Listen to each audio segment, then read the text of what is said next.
السلام علیکم ورحمۃ اللہ وبرکاتہ۔ اعوذ باللہ من الشیطان الرجیم، بسم اللہ الرحمن الرحیم۔ انما امرت ان اعبد رب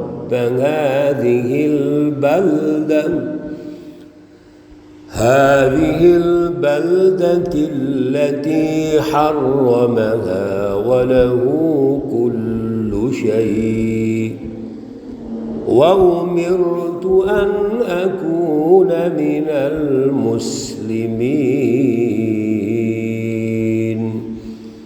صدق الله العلي العظيم۔ اللهم صل على سيدنا ومولانا محمد النبي الأمي وعلى آله وأصحابه أجمعين۔ معزز سامعین و سامعات، سورۃ النمل پارہ نمبر 20، آیات مقدسہ نمبر 91 تا 93 ہیں، اور الحمدللہ آج یہ آیات مقدسہ سورۃ النمل کی آخری آیات ہیں۔ سورۃ النمل آج مکمل ہو رہی ہے اللہ رب العزت کے فضل و کرم سے، اور آپ ہمارے عزیز و اقارب، بہن بھائی، دوست ساتھی جو سن رہے ہیں، سورۃ النمل کی تکمیل ہو رہی ہے، آپ کو بھی مبارک ہو۔ اللہ رب العزت ان آیات اور اس پوری سورہ مقدسہ کا شعور اور اعلیٰ فہم، اعلیٰ نظریہ ہمیں عطا فرمائے، اور عمل کی توفیق اور صلاحیت عطا فرمائے۔ میرے عزیزو، قرآن پاک کے دروس کا جو بڑا مقصد ہے وہ شعور حاصل کرنا ہے۔ وہ پیغام جو اللہ رب العزت کا ہے، انبیاء کے ذریعے سے ہم تک پہنچا ہے، اور قرآن پاک کا یہ پیغام قیامت تک جاری رہنا ہے۔ ہر دور میں یہ قابل عمل ہے، اس پہ عمل کرنا ہے ہم نے۔ اصل میں یہ شعور، یہ نظریہ، اعلیٰ سوچ اور اس کی رٹ قائم کرنے کی جو سوچ ہے یہ ہمارے اندر آنی چاہیے۔ باتیں تو ہوتی رہتی ہیں، ہم سنتے رہتے ہیں، بڑے بڑے اسکالرز کر رہے ہیں، آج کل تو مذہبی چینلز بن چکے ہیں، لیکن روح سمجھ نہیں آیا ہم نے۔ مسئلہ یہ ہے کہ مذہبی چینل ہیں، مساجد ہیں، سارا کچھ ہے۔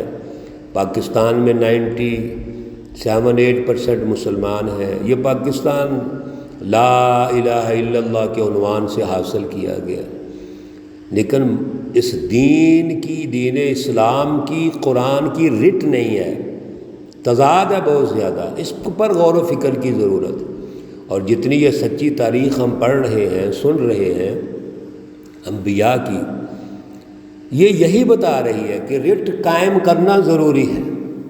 اگر رٹ نہیں ہے، اس کا غلبہ نہیں ہے، تو پھر یہ فلسفی ہواؤں کی شکل ہو جائے گی، ہواؤں کی شکل اختیار کر کے اڑ جائے گی، جیسے آج بھی ہوا کی شکل ہی ہے کہ ہمارے اندر، ہمارے ذہنوں میں فلسفی ہے، اس میں کوئی شک نہیں۔ قرآن سے بڑی محبت۔ آج کا ربیع الاول کا مہینہ، بلکہ ربیع الاول کا مہینہ چل رہا ہے، اور کتنا مبارک مہینہ، رسول اللہ صلی اللہ علیہ وسلم کے عنوان سے بڑی محافل ہو رہی ہیں، لیکن سوال وہیں قائم ہے کہ رٹ ہے۔ رٹ کا مطلب میں نے پہلے بھی کئی دفعہ عرض کیا ہے کہ اپنے دلوں پر، اپنے دماغوں پر اور اپنے سسٹم پر، ہمارے ذہنوں میں رٹ ہے، ہمارے دلوں پر ہے، ابھی تو دلوں میں بھی نہیں ہے، یعنی زبان کی حد تک ہے۔ یقیناً ہے، ہم بڑے نعرے لگاتے ہیں، بڑے بڑے اعلیٰ دعوے کرتے ہیں، رسول اللہ صلی اللہ علیہ وسلم سے عشق و محبت کے دعوے کرتے ہیں، لیکن قلب میں رٹ نہیں ہے، اور قلب میں رٹ نہ ہو تو پھر کیا ہوتا ہے؟ تضاد ہو تو وہ اسلام تو نہیں۔ ابھی ہم کل مسلمون کی وضاحت کر رہے تھے کہ مسلمون کون ہیں، مومن جماعت اسلام کیا ہے کہ وہ حکم بردار ہوں، اللہ کے اس حکم کو اٹھا کے معاشرے میں چلیں، اس پہ عمل کریں، دکھائیں، اس کا مظاہرہ کریں، اور باقی انسانوں پر بھی اس حکم کو غالب کریں۔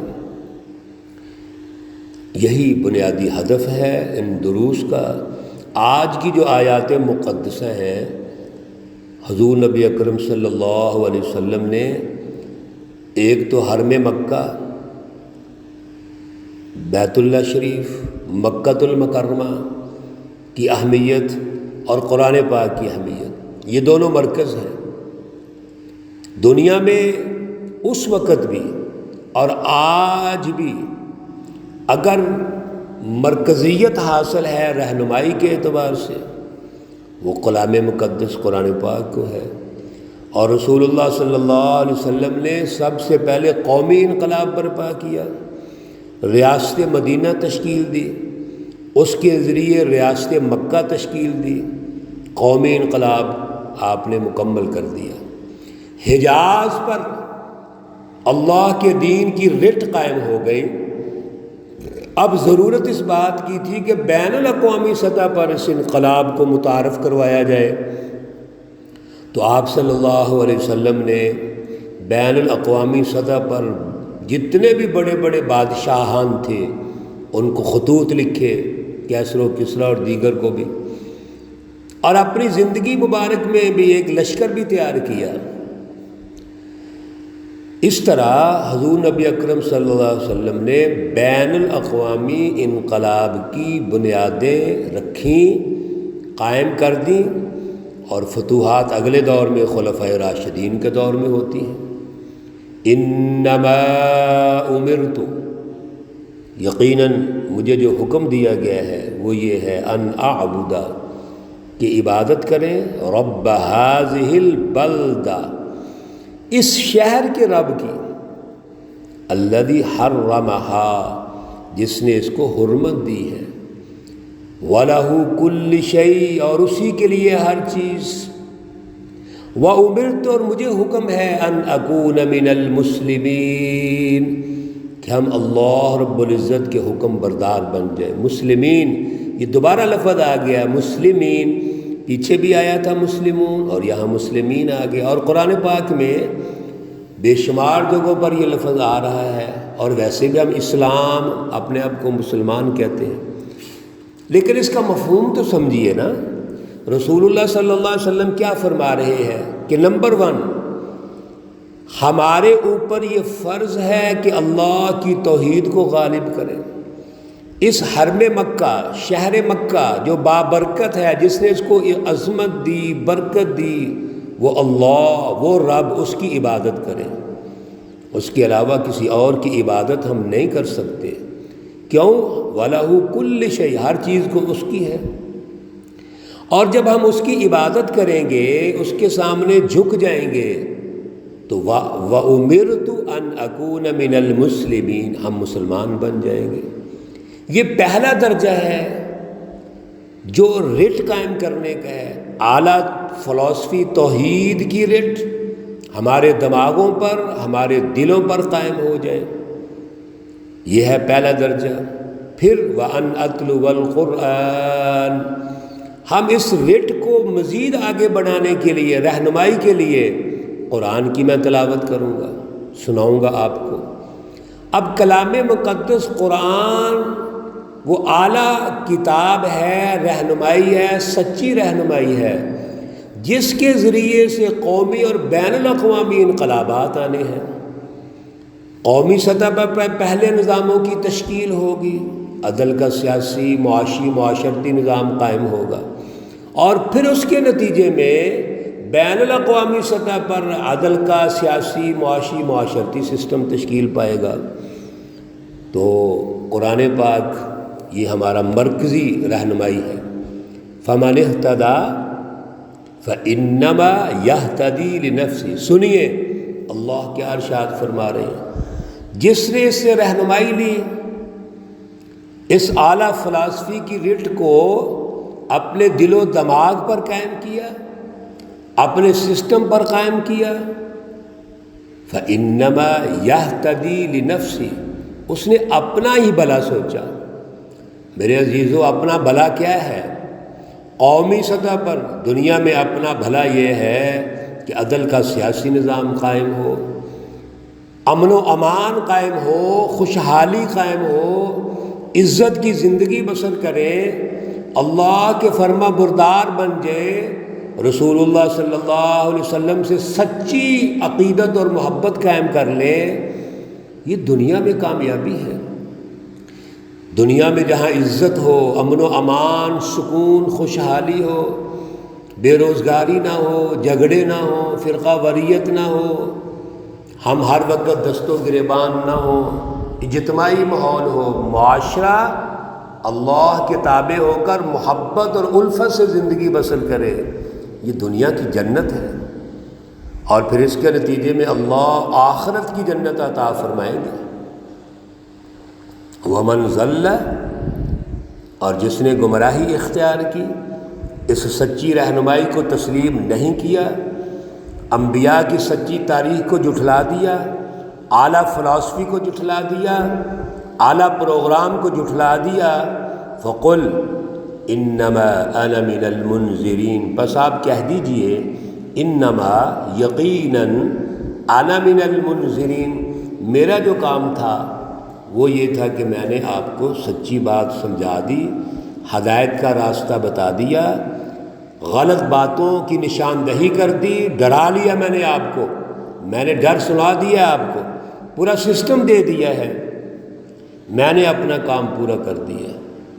میرے عزیزو، حضور نبی اکرم صلی اللہ علیہ وسلم نے سچی جماعت تشکیل دی، اور سچی جماعت تشکیل دے کر صحابہ کرام کے ذریعے سے ریاست مدینہ بنائی، اور پھر اس وقت کے جو فرعون طاغوت ابو جہل اور اس کی پارٹی تھی، اس کی اتحادی حکمران پارٹی، آپ نے میدان کارزار میں ان کو شکست بھی دی اور ہر قسم کی ہدایت دے دی، رہنمائی دے دی، لیکن جو نہیں مانے پھر وہ تباہ و برباد ہوئے، دنیا میں بھی ہوئے، آخرت میں بھی ہوئے۔ وَقُلِ الْحَمْدُ لِلَّهِ، اے رسول صلی اللہ علیہ وسلم کہہ دیجئے تمام تعریفیں اللہ کی ہیں۔ میرے عزیزو، ہم جو بھی کر لیں، جتنی جد و جہد کر لیں، کوشش کر لیں، لیکن ہم نے اللہ کے نام سے آغاز کرنا ہے اور اللہ کے نام کو ساتھ رکھنا ہے اور نام پہ اختتام کرنا ہے۔ الحمدللہ، ہر وقت یہ کہنا ہے الحمدللہ۔ چھوٹے سے چھوٹا کام کرو، بڑے سے بڑا کام کرو، اللہ کی ہدایت ہے کہ الحمدللہ کہو۔ سَيُرِيكُمْ آيَاتِهِ فَتَعْرِفُونَهَا، آپ الحمدللہ کہیں، آگے بڑھتے چلے جائیں، اور اللہ ان کو بھی آیات اپنی نشانیاں دکھلائے گا اور یہ پہچان لیں گے۔ اللہ رب العزت وقت کے ساتھ ساتھ اپنی نشانیاں دکھلاتے ہیں۔ وما ربک بغافل، اور آپ کا جو رب ہے وہ غافل نہیں ہے، عما، ان چیزوں سے، تعملون، جو بھی تم کرتے ہو۔ اللہ وقت کے ساتھ ساتھ محاسبہ کریں گے، وقت کے ساتھ ساتھ ان سے بدلہ بھی لیں گے، وقت کے ساتھ ساتھ دنیا اور آخرت سب جگہ پر اللہ رب العزت عدل کی بنیاد پر ان کا احتساب کریں گے۔ اور اللہ جانتے ہیں، ہر چیز سے باخبر ہے، جیسے اوپر بھی آیا تھا خبیر، اللہ خبردار ہے، یہاں پھر آ گیا ہے کہ اللہ غافل نہیں ہے جو بھی تم کرتے ہو۔ میرے عزیزو، اللہ سے دعا بھی کیجئے اور اپنے دلوں کو اللہ کے سامنے پیش کیجئے، اللہ کی رضا حاصل کیجئے، اللہ کا خوف اور تقوی دلوں میں پیدا کیجئے۔ التقوی ہا ہونا، نبی علیہ الصلوۃ والسلام نے فرمایا تقوی کا مرکز دل ہے۔ اور پھر اس کے بعد فزیکلی معاشرے کے اندر بھی اس کی رٹ کی جد و جہد کیجیے۔ یہی اصل میں اللہ رب العزت ہم سے چاہتے ہیں، یہی انبیاء علیہم الصلاۃ والسلام کا مشن ہے۔ اس سورہ مقدسہ کا خلاصہ بھی یہی ہے کہ انبیاء کے مشن کو آج تازہ کرنا ہے، اس کو زندہ کرنا ہے، قوموں کو آزادی دلانی ہے، قومی اور بین الاقوامی سطح پر جد و جہد کرنی ہے۔ اللہ ہمیں توفیق عطا فرمائے۔ اللہ رب العزت تمام مرحومین و مرحومات کو جنت الفردوس میں اعلیٰ مقام عطا فرمائے۔ اللہ رب العزت تمام بیماروں کو شفائے کاملہ عاجلہ مستمرہ عطا فرمائے۔ ربنا تقبل منا انك انت السميع العليم وتب علينا انك انت التواب الرحيم وصلى الله تعالى على النبي الأمي محمد وعلى آله وأصحابه أجمعين برحمتك يا أرحم الراحمين۔ السلام عليكم ورحمة الله وبركاته۔